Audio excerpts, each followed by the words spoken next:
Family Guy might seem like the type of show that leaves nothing to the imagination, but actually they sneak tons of hidden Easter eggs into every episode. These moments are so quick that if you blink you might just miss them, but when you see them, just add to the hilarity. We all know that Family Guy is pretty meta. They reference themselves and the fact that they're a TV show all the time, which is why this first Easter egg is no surprise but hilarious nonetheless. In one very quick moment in the episode called The Story on Page 1, Peter grabs a TV guide featuring Luke Perry on the cover. But what you might have missed is that in the corner of the page, the magazine reads, "If you can read this, Family Guy is on the air." We love a Family Guy Road 2 episode. They're always packed with amazing songs, hilarious adventures, and some great Brian and Stewie back and forth. But the episode Road to Rupert has even more going for it than the others, because of one awesome Easter egg right at the beginning. When the family is holding a garage sale, Brian and Stewie are sitting together at a table. In front of Brian are a stack of DVDs, but not just any old movie. He's selling the Family Guy movie, Stewie Griffin: The Untold Story. Family Guy has been nailing the Easter egg game since the very beginning, as we can see in the Season 2 episode Love Thy Trophy. In it, there's a quick shot of Stewie playing with blocks, and what he spells out might go over some people's heads. We've always known he was diabolical, but the fact that he has spelled out red rum in toy blocks really solidifies that fact. For those who might not know, red rum is a reference to Stanley Kubrick's The Shining. Read it backwards if you dare. Family Guy had really found its stride by Season 4, and the amazing episode North by North Quahog proves it. In this episode, Peter and Lois wind up in Mel Gibson's private suite on their second honeymoon. Once there, they find a secret copy of The Passion of the Christ 2, and there's a great Easter egg to be found in it. During a car chase with Jesus, yep, you heard that right, Jesus' license plate reads WWID, which is a really funny take on the classic phrase, "What would Jesus do?"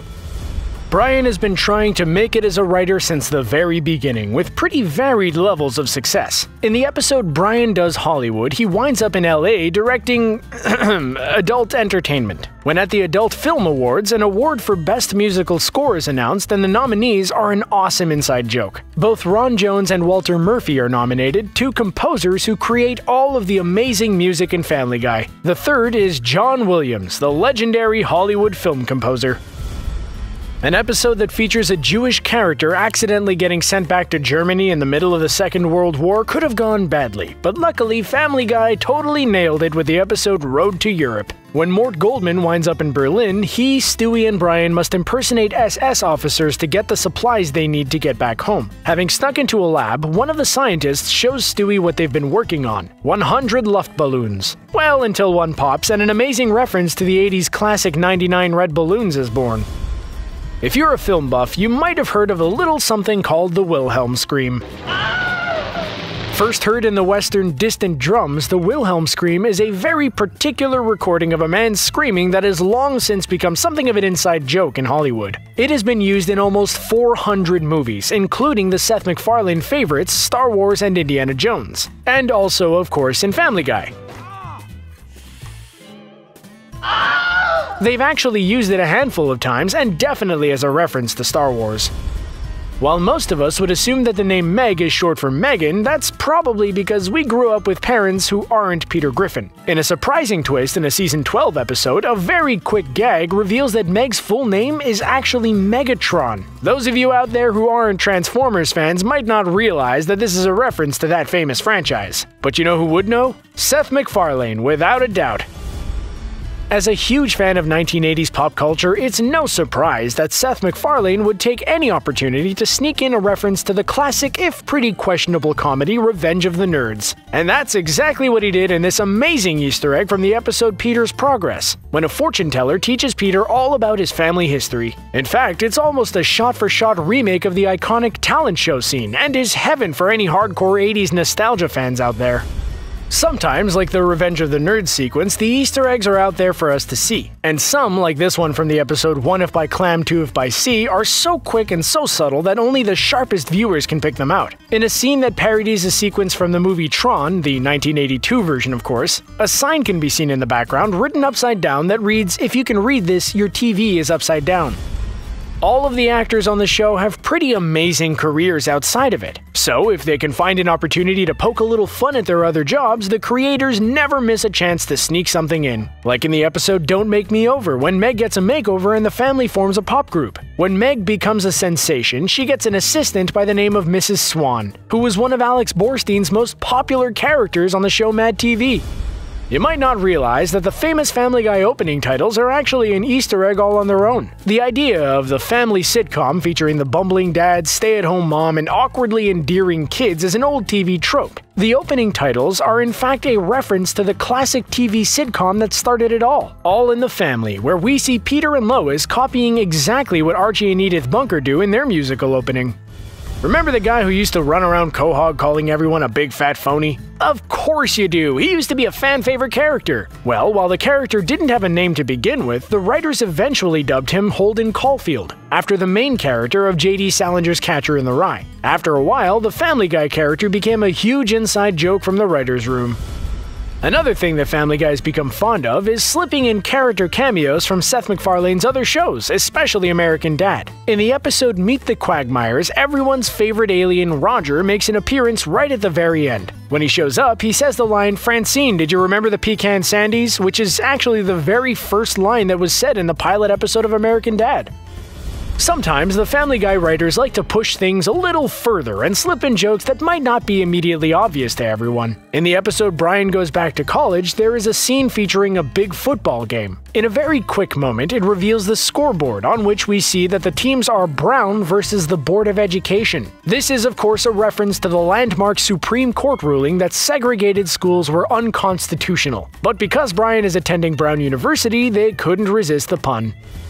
While the entire premise of the episode Baby Not On Board is based off the John Hughes Home Alone movies, there is one moment that only big Hughes fans might have picked up on. When Lois and Peter get into a fight because Peter wasted the family's money on shower curtains filled with helium, Peter launches into a monologue. What you might not know is that this is almost word for word taken from another John Hughes movie, Planes, Trains, and Automobiles.